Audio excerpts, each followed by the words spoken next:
Boom, we are live, ladies and gentlemen, boys and girls. Welcome to the Life as a Chad YouTube channel. And I thank all of you for being here, wherever you may be. And of course, however you may be listening. So I just wanted to briefly, there hasn't really been a ton going on this week. I know I say that a lot, but there really has not been a ton going on this week.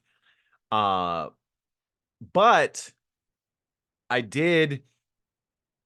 There were a few videos that I recorded. My most recent video reacting to the Lauren Chen, Rachel Wilson, Isabella Moody or Riley, whatever the fuck it is, went pretty well. And the comments were awesome. It was good to read the comments. But and I may do a separate video on this, but there were some reactions from that I think are worth expounding upon. People definitely struggle with the notion that the hypocrisy interjection is a very weak argument. So like I said, we might go back to that, revisit those comments, because I do think that I want to talk about again and revisit my thoughts on the single mother situation. That's kind of what came off of those the comment section from that video. But for this one, I was not expecting this, but I was about to get my hair cut, as you guys can see, and I was looking at my phone on the YouTube feed, and I see Andrew Wilson was live, and he was on his 80,000 subscriber count, which is awesome. Congratulations to him. He really is a great guy. I've had nothing but positive interactions with him, and you know, and so, well, let me just finish telling the story. So then I comment on his thing, just kind of fucking around. And this is usually the case. He'll see me commenting. Maybe I need to be a little bit smarter with my comments. He'll see me commenting and he'll say, "Hey, why don't you jump on? Let me get you the Discord link." And I was like, "Shit, this is a big watch party." Like, and I was not planning on this at all. So I said yes, though, because I couldn't pass up that opportunity. But I was also like right there for my. So perhaps he thought I was going to jump on right away. Sorry if my microphone changed there for a second, guys. Maybe he thought I was going to jump on immediately. Yeah, I think it did. My damn microphone did change. And so I went and got my hair cut. And I do believe that uh, I wasn't able to rewatch the video, so I don't know for sure, but I think he thought that I was going to jump on like immediately. So unfortunately, I was not able to do that. Some of us have lives, Andrew, outside of YouTube. No, I'm kidding. But so I got done with the haircut and I came back to my house and I'm like, fuck, I gotta get on. He sent me the link, and when I jumped on, he was on a panel with people that am not too familiar with. I think I recently saw one or two of them talking with Andrew earlier this week. One of them was like Malika or something like that. She's from like Miami or some shit. So, anyways, it was like 10, 15 minutes. Hadn't had anything to eat. And I was like, well, shit, I got to go get some food. So I put it on my phone, the Discord link to jump onto the StreamYard. And then about like, so I go to my favorite sushi place and I'm, ordering. I have it playing on the background.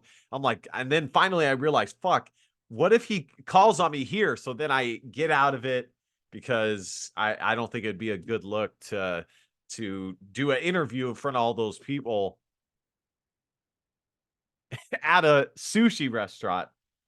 So then I get I'm done there, and then I go to get some I go shopping for groceries, and he was interviewing Jay Dyer, and I hopped on. I was like, you know what? Fuck it. I gotta hop on, because in the off chance he does bring me on, it will be worth it. Even though it may not be as crisp as this, it'll be worth it because Jay Dyer is on.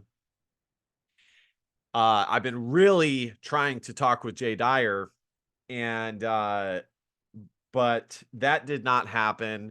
So when I was done with shopping, I went home, hopped on again, and Andrew brought me on right at the tail end of his 80K subscriber watch party. Although it's kind of funny though, because he does not, and he knows this, he does not have all of his videos on YouTube. So, but YouTube is the funnel to the to his website. So it was the girl I'm talking about is Kat Katibi. It's a smaller channel. So I saw him talking with her earlier this week. Her and the one fucking guy who always sends super chats into the whatever podcast. Um, Let me see if I can pull his thing up. Grid One Motorsports, who I was on last week. You know what? Shit. Let me see if I can find me hopping on there on his fucking thing. I was gonna do it, but I was like, you know what? This wasn't the biggest stream, and when I hopped on, Andrew had to leave, and so but it was really nice to jump on to Andrew's stream. I was not expecting it uh today, or I was not expecting it that day. It's one of these. I can't remember which one it was. It was like from a week ago. It was probably this one. No, not this one. The French girl was on there. It's on one of these. I'll see if I can find it, but so I hopped on Andrew's channel, and I had a bunch of things that I wanted to ask him, because he's the bigger platform. And he totally interviewed me. And so that's the main thing that I wanted to talk about, is give a more expounded, because I had a lot of his subscribers have subscribed to my channel. So I wanted to expound upon some of the questions that he had asked me, and discuss that a little bit. Found it, guys. Here it is. There's your boy right there,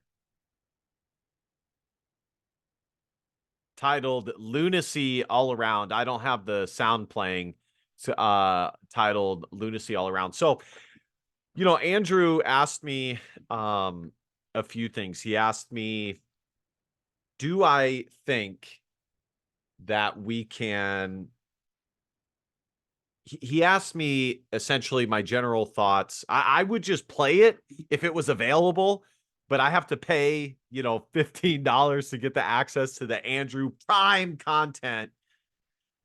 So I'm not sure I'm willing to do, but you should, but I'm not sure I'm willing to do for this one. But and obviously the West is in trouble, and in a lot of regards. And I talked about how recently I saw a clip about a movie. I think it was with Channing Tatum. I don't even know if it's a good movie. I can probably find it here. Channing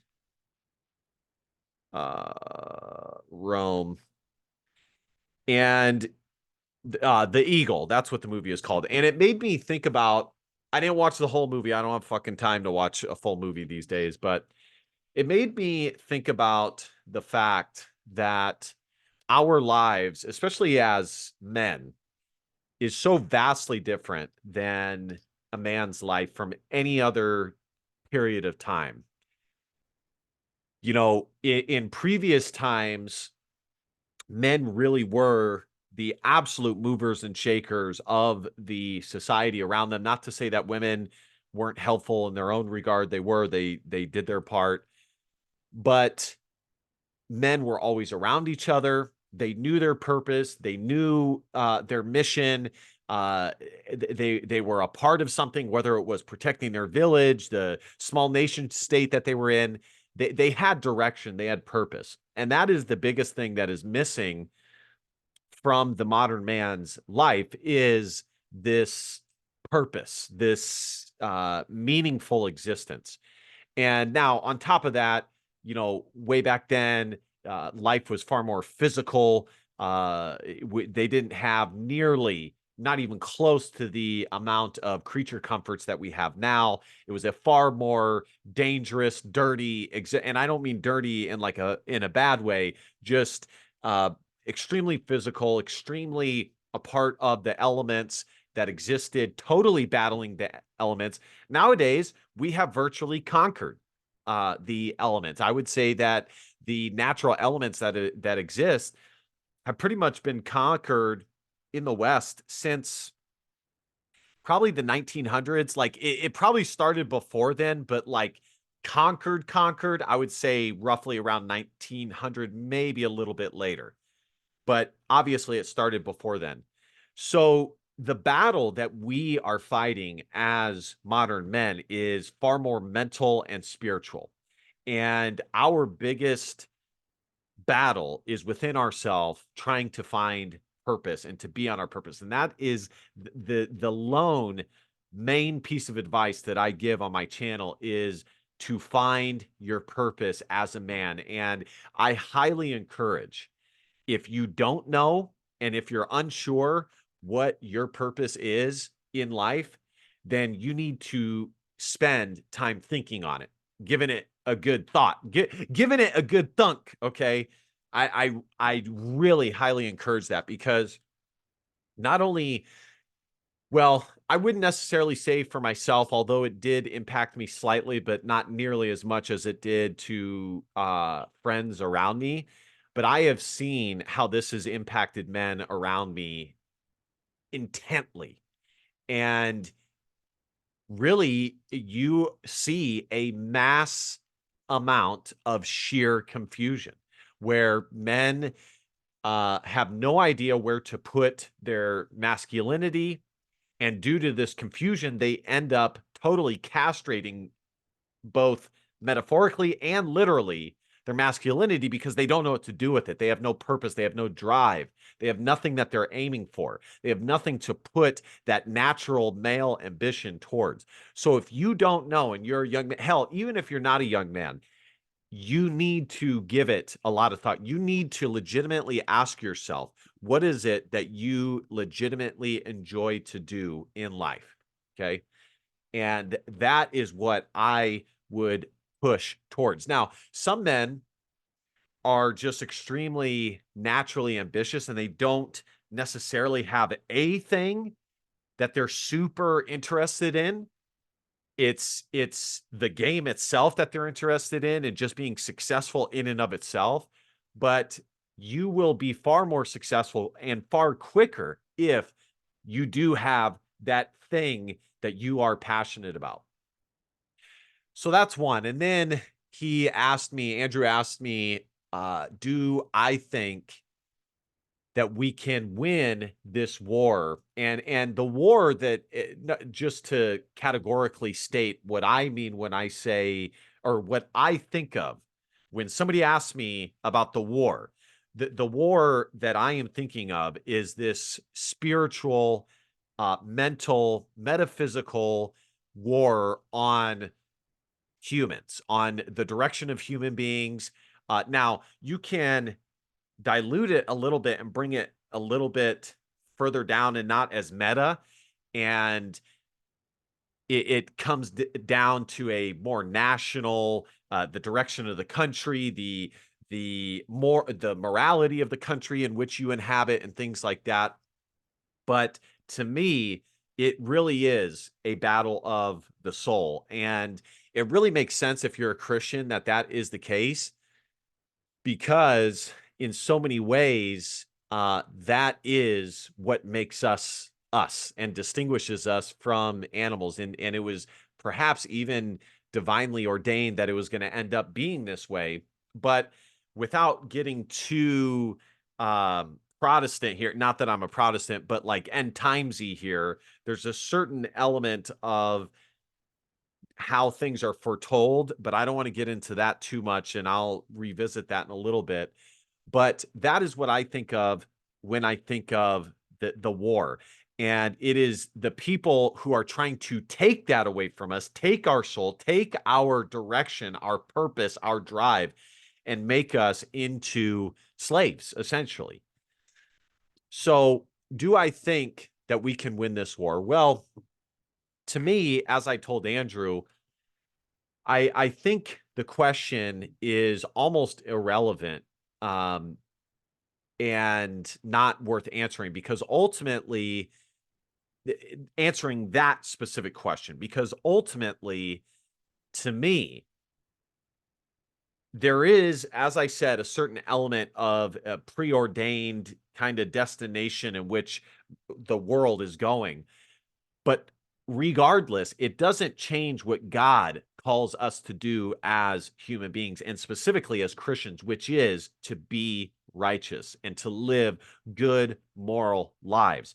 And so, regardless of us winning or not, is basically moot, because at the end of the day, if you're a Christian and you believe in God, you are called to lead a good life, uh, to profess your uh, belief outwardly, and live according to the faith that you adhere to, and to take up that mantle and totally be willing to profess God at every turn.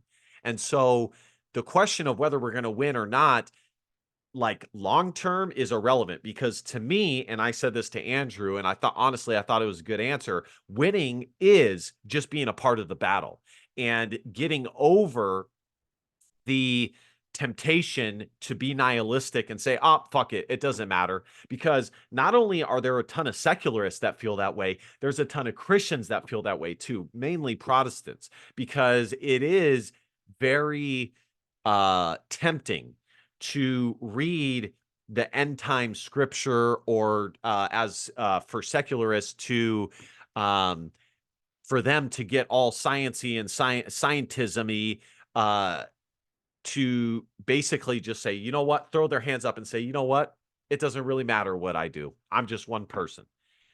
And so that is the war to me. The war is conquering that bullshit thought and being a legitimate competitor in this world, and living out the word that God calls us to live. That is the battle. The battle is overcoming the temptation to just throw your hands up and say, fuck it, it doesn't matter. It's irrelevant what I do. I'm just one person. You know, and I know that there's a ton of, because you know a lot of people that feel this way, both online and in your everyday life. So that, to me, if we have a ton of people who are not giving up and are, no matter what the outcome, no matter what is foretold,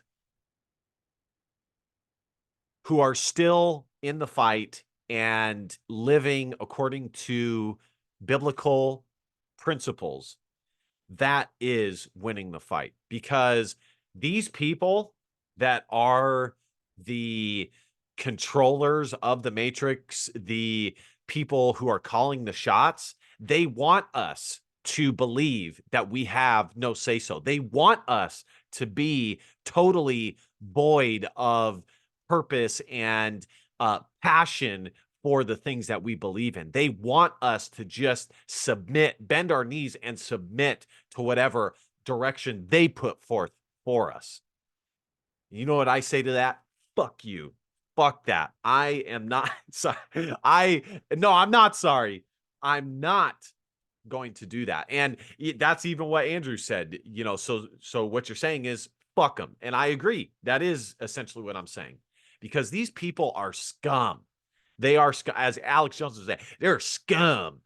So, you know, you need to push past that, those chains, and break free of those chains, and just live life according to how you know is the right way to live, and totally be involved in this world. Because I think what started me and Andrew talking about that was me saying to Andrew that I think it's awesome that he goes on these platforms, and because for far too long, Christians have said, no, I'm just going to toe the line. I'm just going to be nice, or their version of nice. I'm just going to, I'm not going to, I'm not going to ruffle the trees. I'm not going to, I don't want them to dislike me, or I don't want them to dislike me. You know what? Fuck that. They can dislike me all they want, because real love, being really nice, is professing what you know to be true, and not kowtowing and just saying, oh,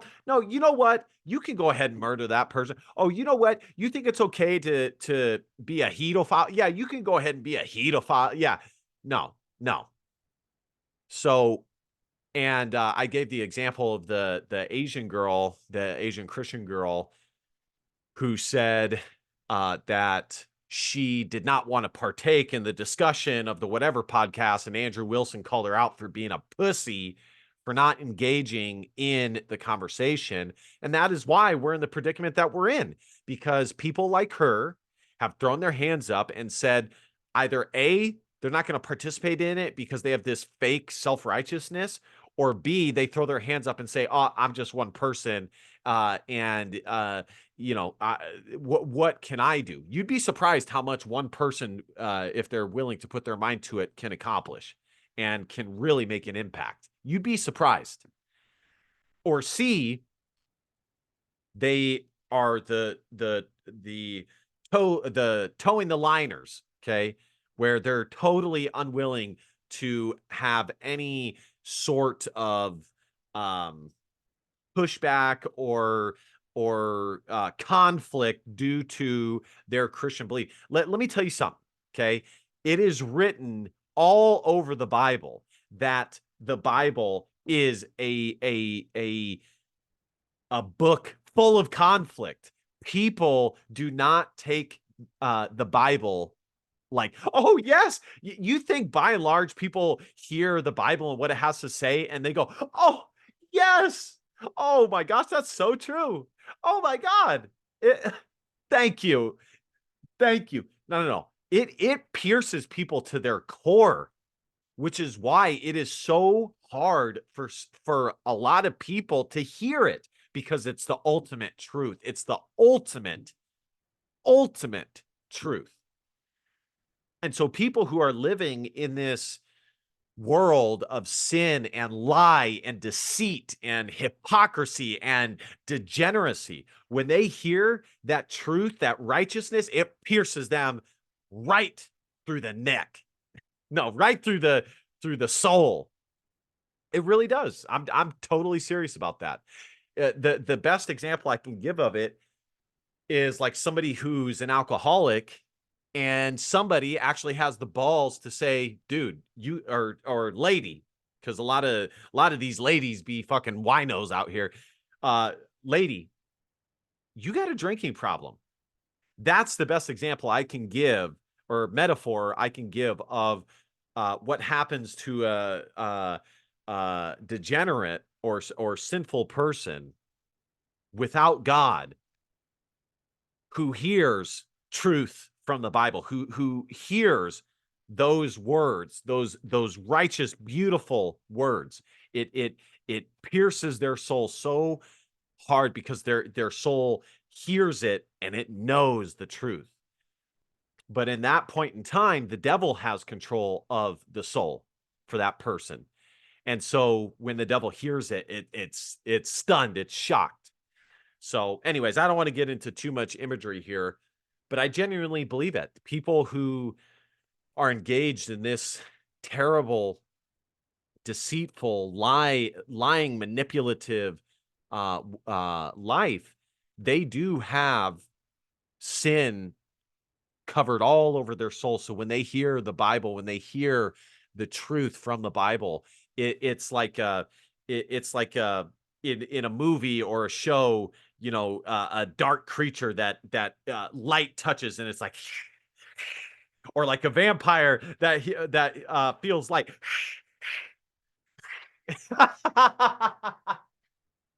That is what it's like. Woo! Boy's on fire today.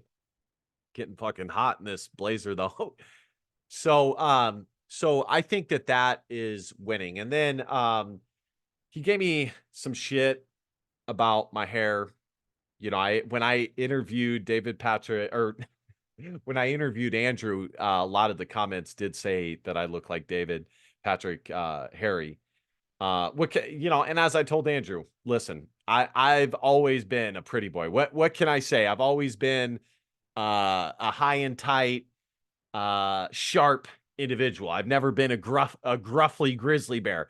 Uh, there are some videos that I have that you can see my beard, but that's not been my usual MO. My MO has usually been clean shaven, um, sharp, high and tight. So, and apparently it's a Orthodox thing to have the beard. And now that I think about it, a lot of people do have beards that are Orthodox. So, but what else did he ask me? The last thing he asked me kind of what my goal is for this channel. And like I've told you guys, this is a hobby for me. Um, would it be great if this channel becomes something that I could do full time and designate all of my time to it? Of course, I would work super hard at it. I would give it everything that I have because I know how I am.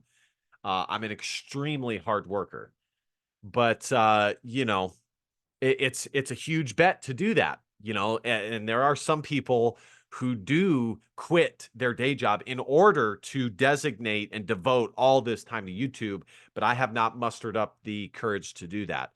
Kind of my thoughts are that I'm going to continue to do this part-time until it gets to a point where it's like, shit, this is really getting up there, and then I can kind of make the choice whether to put more and more time into it. But as far as like going on shows and panels, I would love to go on panels. I would love to engage in debates, which I'll circle back to. I would love to go on the Whatever podcast. I think I'd be great on it. I did reach out in DM. I'm not hopeful. Andrew did say that Brian just wants good guests, but the whatever, maybe that's the case for women, but when it comes to guys, usually they only have like, and and it's not always, but usually it's only people with massive channels. Uh, at the beginning of the whatever, there were male guests on that did not have massive channels. And oddly enough, they were some of the best guests. But, I just suffice it to say, I'm not hopeful. I think it's far more likely that it doesn't happen than it does happen, but I would totally be open to it, and would love to do it. So as for the debate, listen, I am a fairly articulate individual, and I do know a decent amount about a decent amount of things, especially when it comes to certain political topics or cultural topics. And so when I was Andrew was talking with me, he asked me if I would be open to a debate, and you know, I, what the fuck was I going to say, Andrew? No, no, no. I mean, I would have done it and so he asked me that, and then he says with Stardust, who's like what a fairly big left wing debater, and you're a debater, eh? And I was like, shit, dude, because I don't have stats. I don't like all of my stuff. Everything I know is more meta. It's more anecdotal, meta. kind of generalities. I don't have like the hard data to say, see this study for this, and this. This percentage of this percentage does this and this, and I don't have that. So I was kind of cut off guard by it, and I would have done it had she hopped on. And as for the future, would I be up for a debate? Yes, I would. But as I told Andrew, it is hard. It is hard with my hardy, girthy time constraints, and because if I were to do it, I would not want to look like a pleb. I would actually want to do a decent job and represent my side well. Um, so I would want to at least be able to devote a certain amount of time to preparation.